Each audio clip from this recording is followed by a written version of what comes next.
These are the words that Jesus said to the church in Philadelphia.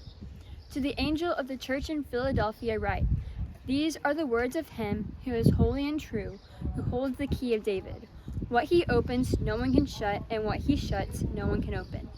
I know your deeds. See, I have placed before you an open door that no one can shut. I know that you have little strength, yet you have kept my word and have not denied my name. I will make those who are in the synagogue of Satan, who claim to be Jews, though they are not, but are liars, I will make them come and fall down at your feet and acknowledge that I have loved you. Since you have kept my command to endure patiently, I will also keep you from the hour of trial that is going to come on the world to test the inhabitants of the earth. I am coming soon.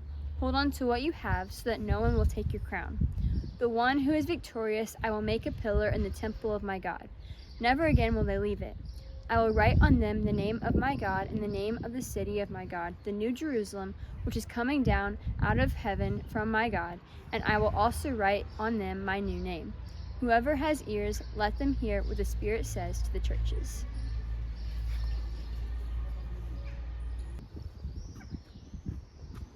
And the next church we'll be looking at is the church in Philadelphia. Beautiful city. Earlier today we were up on top of a mountain. We could see over the entire valley, and we just prayed a blessing over the people of this nation and the people of this valley because they need Jesus. So few believers in this place. It was also neat that when we walked in, we met right at the door, we met a Chinese believer, or a Singaporean believer, we met an Indonesian believer, and then we heard this beautiful singing, and it was a group from Tanzania singing. And as they walked by, we said, followers of Jesus? And they said, yes, and we said, us too. And we had a wonderful time of fellowship with them, which is interesting because this is brotherly love. Brotherly love, yeah. And this is the first church we've been at on the tour so far where we've met believers in Jesus, and yet we had 4 nations gathered together in brotherly love earlier. So that was just a really neat divine connection. So the message that Jesus has for the church here in Philadelphia is pretty encouraging because he knows the difficulties they've had, like in other places, and he knows the endurance he's giving them, and he also knows the difficulties because Domitian was the emperor at the time, and Domitian wanted the vineyards of Italy to be superior to the vineyards of this place. But according to what we read, the vineyards here were superior and the wine was greater. And so what Domitian did was he commanded the destruction of all the vineyards in Asia Minor so that there be no competition for the Italian vineyards. And so that was where they felt betrayed by the Roman Empire. But before that, there was an earthquake in 17 AD. There was another one that followed in 60 AD. But in 17 AD, that's when the Philadelphian people, though they had been once a very prosperous city, that earthquake really, really hurt them.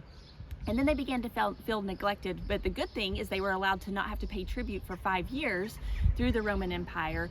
But they then felt neglected by the Roman Empire due to that earthquake. Well, then the earthquake again in 60 AD, and what the Roman Empire would do is when Philadelphia would be brought down, they would try to change their name. And so once it was Neo Caesar, and then once they wanted to rename the city to, I believe, Flavian, which was named after the rulers. So yeah, the and rulers it was. would celebrate the ability to rebuild the city. But it was the it Flavian Empire, yeah. But they hated Domitian because Domitian's the one that took the vineyards away, and it broke the backbone of the economy of the Philadelphian people. So who gets to give a name to a city? Yeah. They get to name it and have authority and have control over that city. Now, also, they felt betrayed by the Jewish people. And you're going to notice this when we look more in depth about what Jesus said to this church.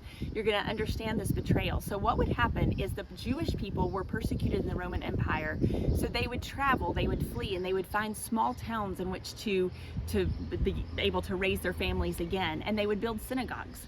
And the Roman Empire, they had more of an inclusive nature, and they would allow the Jewish people to build synagogues in these small towns, and they would have a role, and they would put the names of these Jewish people, which would exclude them from having to say Caesar is Lord. So with a favored minority status, they did not have to say the phrase that would set them apart. Exactly. They were not killed for that reason. And so the new Christians were considered a Jewish sect. So the synagogue would allow them to come in as well. And this was really kind of the central point of their social life and of their family and of their friends. But what the believers started doing in Philadelphia is they began to have evangelistic fervor, and they began to really preach about the resurrection of Jesus, and they began to grow in numbers. And so the Jewish people got nervous, the synagogue got nervous, and they kicked them out.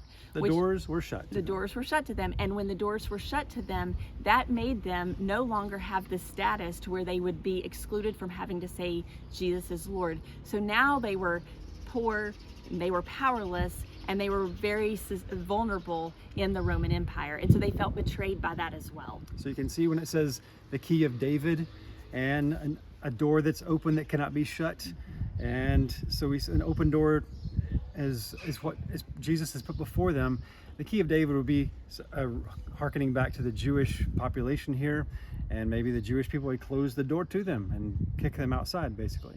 But the key is also an Old Testament reference to where it's access and authority. And so Jesus is saying, look, you know what? I know what's going on, but I have keys that no one else knows about, but I have the authority to be able to serve you and to be able to help you. Now, what does Jesus say about his name? I love what Jesus says about him here. He calls himself holy, and he calls himself true.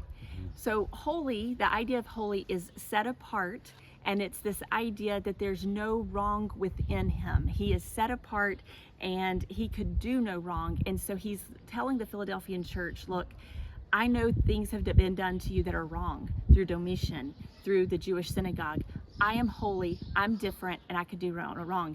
I'm also true, and by being true, I will never betray you. And I'm not going to, be back and forth on what I think, that I will be absolutely faithful because I am true. I am who I say that I am. And then he talks about he holds the keys, and it's that concept of the access and the authority. Yeah. So at the end, he says to them, I know you have a little strength. They've lost their position, they've lost any power, and yet they have kept his word. Now you can hear almost, it's not really great hermeneutics, exegesis, to reverse what's said and say that must be what happened. But in a kind of way, it's kind of fun to do that. And think about when it says, you've kept my word. You can almost hear the accusation, you people have broken the word of God. You can almost hear that accusation against them. Or when it says, you've denied the name of Yahweh God. And here Jesus says, you've not denied my name. So perhaps Jesus is simply flipping backward and forward the accusations that the Jewish people were heaping upon the Christians at the time. I think it's also the cultural context when he says, you've not denied my name. When we think about that, the people of Philadelphia, their name continually was being challenged to have their name changed by the Roman Empire. And Jesus is saying, you've not denied my name. You've not tried to rename me and change me. You've not denied me. And then he also says that you have kept my command to endure patiently. And then he slips in a reward for this. He's like, if you can continue to do that, I'm going to keep you from a worse trial. Now, we are standing in the place where the Philadelphian church, he gives no correction to the Philadelphian church. Instead, he continually talks about their faithfulness and their powerlessness. And when you are faithful, but you are powerless, those keys of David are very significant, because Jesus is saying, I'm going to be able to open doors that no one can understand, that no one can comprehend, but I'm going to be able to do that for you and for other Gentiles to be able to come to know Jesus. And so his promise is, just hold on, keep going. Don't give up, persevere. So as you hold on, he has some promises in store for them. He says that he will give them a crown that no one will be able to take. He will make them a pillar in the temple of God. Now, you can see that is a direct opposition to what the Jewish people were allowing, is kicking them out of the synagogue, and now he's making them a pillar in the temple, which is better than being a member of the synagogue.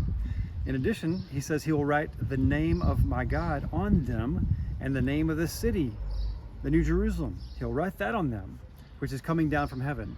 And he'll write on them my new name. So much here is about the name and being renamed, and who bears the name, hopefully not in vain. I think it's interesting that the Philadelphians, in some way, they were having like an identity crisis. Like as a city, their name continually to be changed. But the Philadelphian church, as they were inside the place that gave them the social status and the community, and they were excluded from it, they were locked out of it. And Jesus is like, I have the keys. And then the rewards that he gives about the new name and the new city and the name of my God is what Jesus says.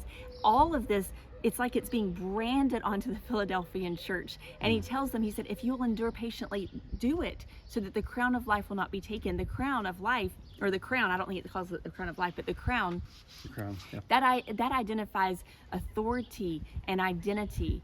And so with this idea of the naming of them, these new names God is writing on them, I think in this identity crisis of the Philadelphian church, he is saying there is transformation and there is a name that I am giving you that no one can take away. And so I think what the takeaway for me in this church is, one, the nations. I think we just saw that as we were connected to the Singaporean the church brotherly love. and the Indonesian church and the Tanzanian church and us. I think what we recognize in this is that even when we are powerless and we feel small and we feel like we are nothing in the world's eyes, Jesus says, I know the pressure points, but I have named you and my identity is on you. Remember who you are, remember whose you are, and it's through that I will open doors that no one can close, and I can do things through those kinds of people more than all of the big things and the big status. And I think it's interesting that he calls the synagogue of Satan.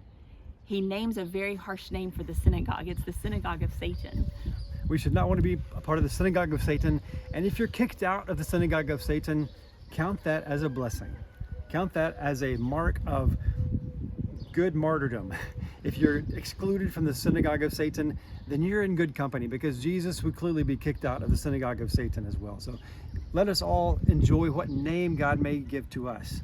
And let us look forward to the day when he will write his new name on us, because we are a part of the city of brotherly love, Philadelphia. And may this be true, that the blessing of Jesus will shine across this city and across this entire nation. Absolutely. And just in conclusion, years ago, God told 1040 Connections, we felt in our spirit to not despise small beginnings. And I think this is what we've held on to for probably 25 years. Our goal is not fame, and our goal is not for 1040 Connections to be heard about in heaven.